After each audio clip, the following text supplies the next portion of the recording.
Okay, so I kind of messed up on my hole spacing just a little bit. I figured I wasn't going to get that perfect on that tank because there's no way to take the marker and just basically dab it right in there into the hole right where it's covering it. The air compressor, you know, I'm pretty much going to be able to nail that. I don't want to speak for myself, but I am a little upset that the angle is not straight, but it really doesn't matter. Nobody's gonna know about it except for me and all of you that watch this video, but it's still gonna function the same. I may take it out later and mount it back here.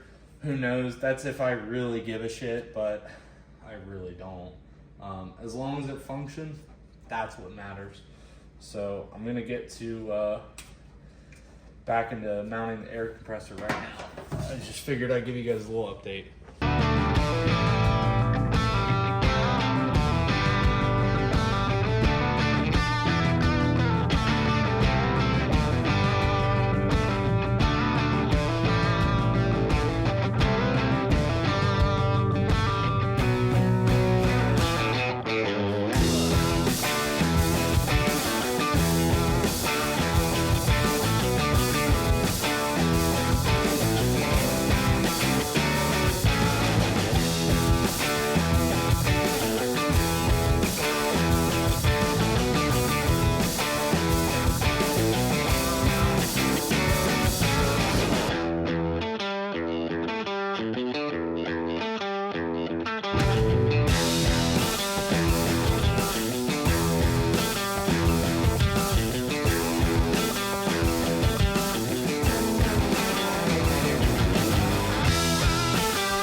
Hey guys, so I've just got a ton of wiring done, as you've seen.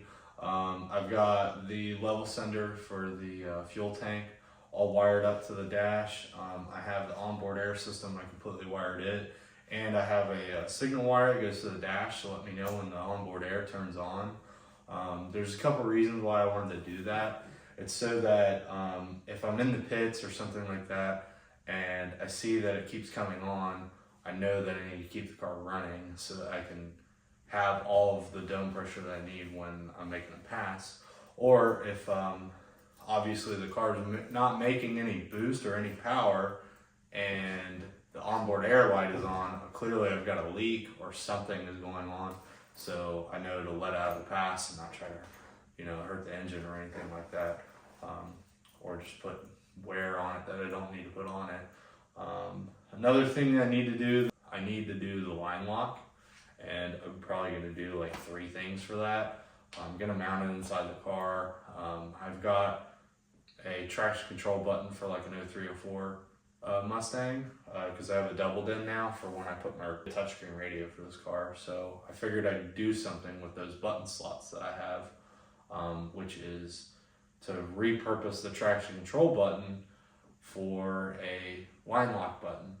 And then I also want the signal from that to go into the dash, because not only does the traction control button, it lights up when you turn it on, but it'll also be on the dash too, so I can see it in 2 different places, because I'm kind of stupid and I might forget to leave it on. It happens to everybody.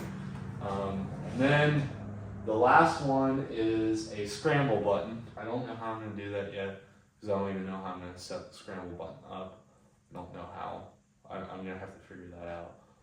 But, you know, we're getting there slowly but surely. But... Okay, guys, so to like put in perspective everything that works, I went ahead and hooked up the fuel tank, but I disconnected the relays so that the pumps won't actually turn on. Gonna turn this key on, you'll be able to see the level sender work, and you'll be able to hear the onboard air pump. It's very loud. Tried to isolate it as best I could, but I guess with the onboard air, I mean, it is what it is. It's gonna be loud, but I tried to at least isolate it as best I could. So I'll get in here and show you. So thing is loud.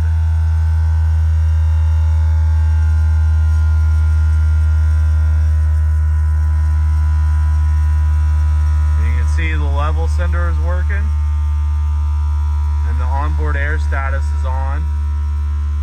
Wait for the pump to kick off.